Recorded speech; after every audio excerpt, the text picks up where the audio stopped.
Harka fuunee akkam jirtu daawwattoota SHINNIIGAA BROADCASTING SERVICE oduu yeroo kanaaf qabanneen isinitti himaa dursa hangafoota oduu.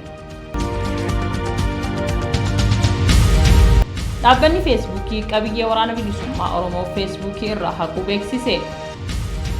Haleellaan xiyyaaraa torban kana keessatti qofa guyyaa afuraffaaf har'a magaalaa Maqalee keessatti raawwatame. UN waraanni kaaba Itoophiyaatti gaggeeffamaa jiru akka dhaabbatuuf irra deebiin gaafate. Daawwattoota keenya oduu kan isinitti himu ani Rahmat Siraajii amma oduu bal'inaan.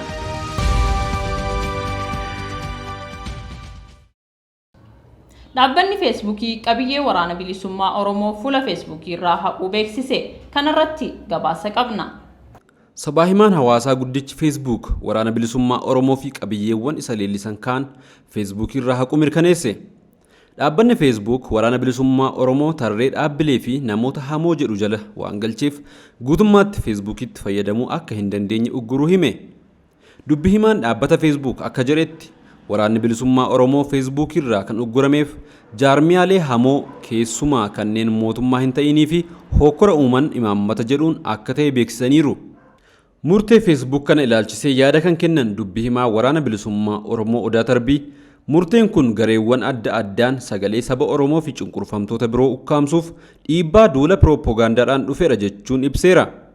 Itti dabaluunis biyya keessatti gareeleen mirga namoomaa sarbuu fi ajjeechaa raawwachuuf kan ragaan irratti dhiyaatu biroon bilisaan Facebook osoo fayyadamanii waraana bilisummaa Oromoo propoogaandaa bu'uura hin qabneen ugguruun imaammata Facebook irratti eenyu dhiibbaa gochaa akka jiru agarsiisa jedheera.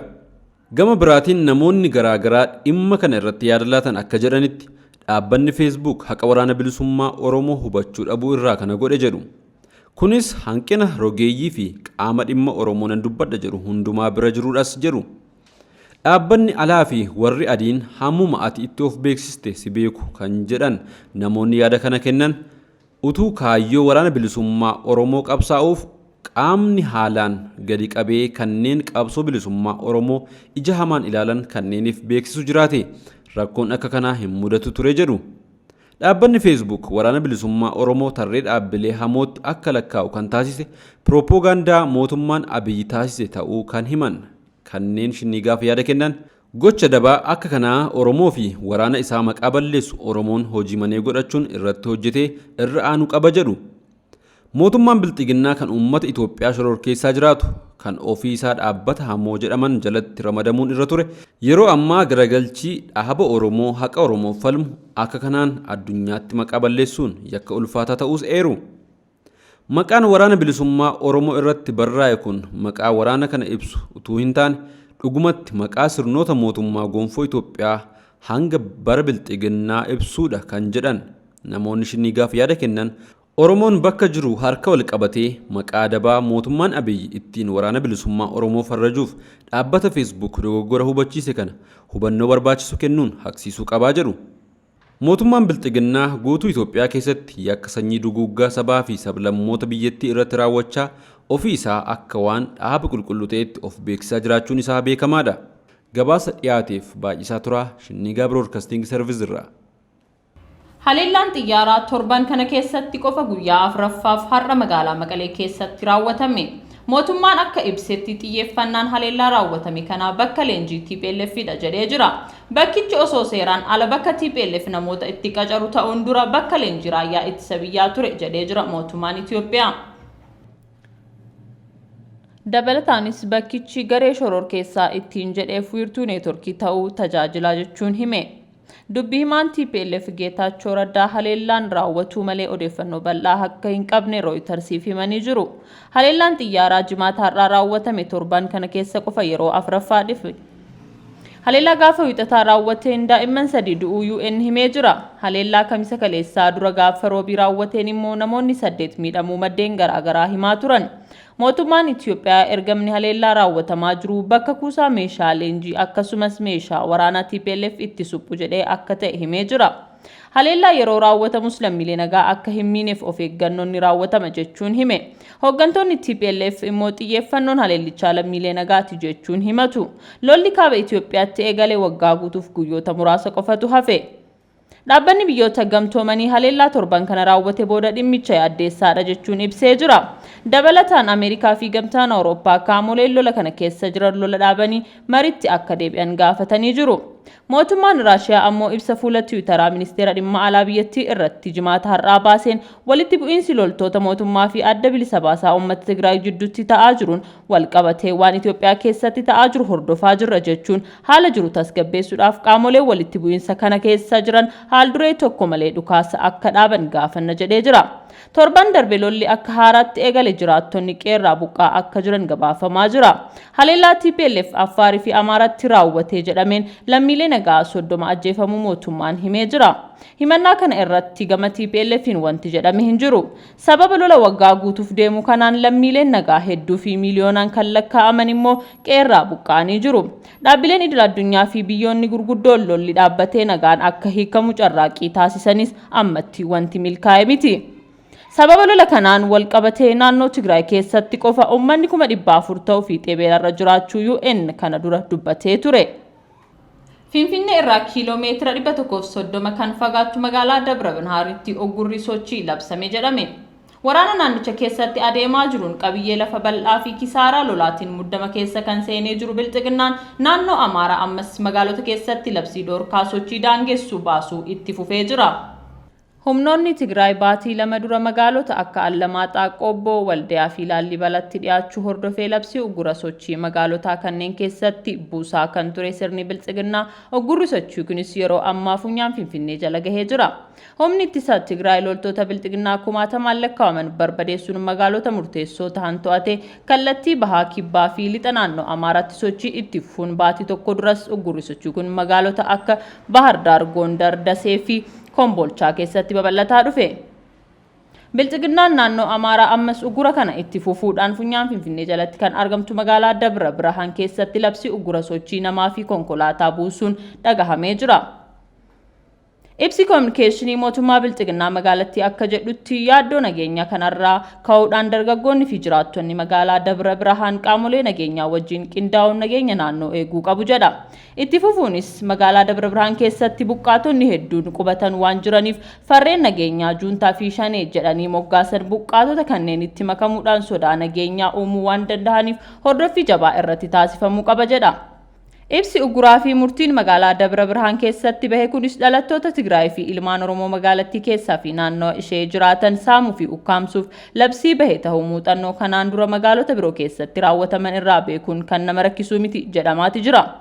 Waraanni bilxiginnaa tibba kanas adda waraana Dasee warra Baabboo fi Dalantaa dabalatee addoota waraanaa hedduu irratti mo'amuu hordofee uggura labsii bilxiginnaa baasaa jiru kun humnoonni Tigraay lola deemaa jiru kana keessatti olaantummaa argataa jiraachuu isaanii agarsiisa jedhamaa jira.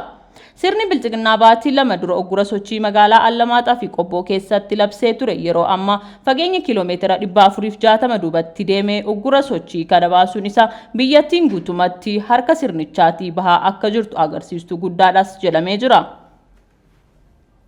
Dhaabbanni mootummoota gamtoomanii UN waraanni kaaba Itoophiyaatti fufee gaggeeffamaa jiru akka dhaabbatuuf irra deebiin gaafate. Kanarratti gabaasa qabna.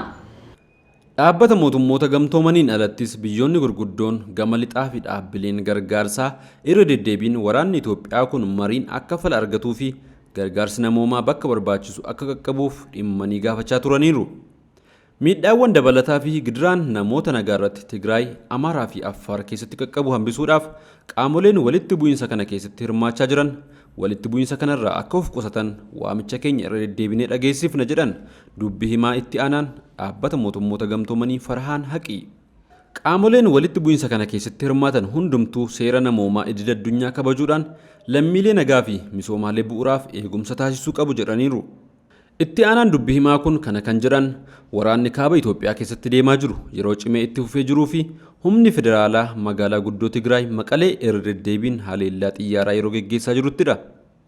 Itti aanaan dubbi himaa kun waraanni kun naannoo Tigraay keessatti jalqabamee erga gara naannolee Amaaraa fi Affaaritti babal'ateen booda naannolee kanneen keessatti lakkoofsi namoota gargaarsa namoomaa barbaadanii dabalaa jira jedhaniiru.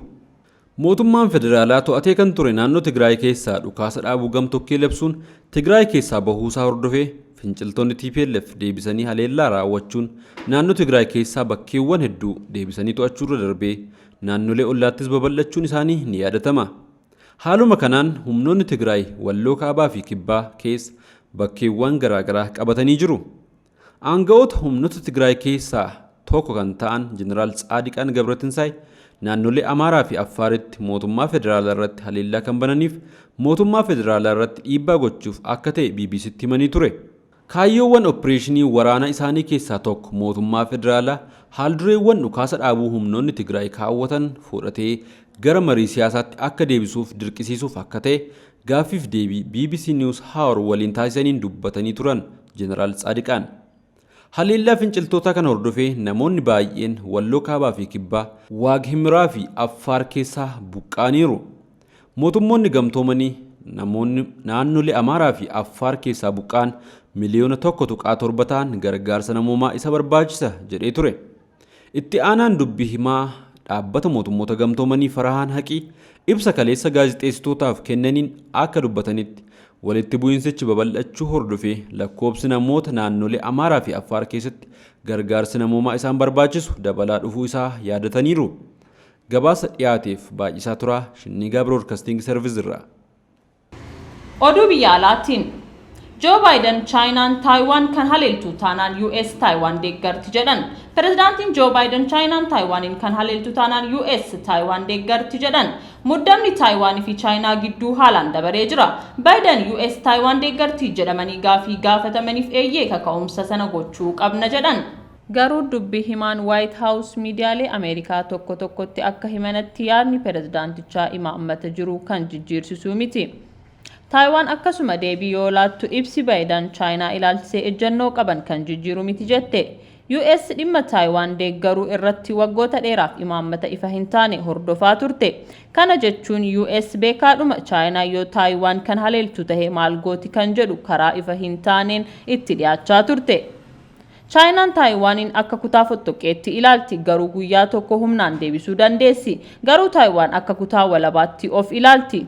Ameerikaan Taiwanin waliin kallattii hariiroo dippiloomaasii dilee hin qabne garuu akka hariiroo Taiwan jedhutti meeshaa waraanaa itti gurgurti. Ameerikaan kanaan Taiwan daangaa ishee akka ittistuuf gargaara jette. Waajjirri pirezidaantii Taiwan ibsa baaseen waan kanaan dhiibbaa keessa hin gallu deeggarsa arganne jennee itti hin ariifannu jedhe. Taiwan ofirraa ittisuuf kutannoo guutuu qabdi jedhan dubbii himaan pirezidaantii Jaavir Chengi akkasumas deeggarsa bulchiisa Biden itti fufiinsaan kennaa jiruuf galateeffatanii jiru. Torbanoota darbe keessa erga Beijing xiyyaarota waraanaa samii Taiwan irra balalisaa turte muddamni lamaan isaan gidduutti dabalee jira. Biden walitti bu'insa Chainaa waliin tahee jedhame kaa'uuf akka hin yaaddofne himan. Itti dabaluun Chainaan biyya humna guddaa qabdu taati jennee sodaa hin qabnu. Sababni isaas Chainaa, Raashiyaa fi biyyoonni addunyaa kan addunyaa irra biyya aangoo guddaa qabdu akka taate ni beeku jedhan Biden. Biden gaazexeessaa CNN Taiwan akka deeggaran gaafataman ifatti deebisanii jiran. Mootummaan Sooriyaa namoota beekaa ibidda saafaa waggaa darbe qabsiisanii jiru jedhu 24 du'aan adabuu isaa beeksise. Namoonni 11 biraan ammoo hidhaa umrii guutuu kan adabaman yoo ta'u, ijoolleen umrii 18 gadi 5 ammoo hidhaa waggoota 10 fi 12 gidduu adabamuu isaanii ministeerri haqa biyyattii ibsa baaseen beeksisee jira. Namootni kun yakkamtoota gocha shororkeessummaa raawwatanidha jechuun ibse.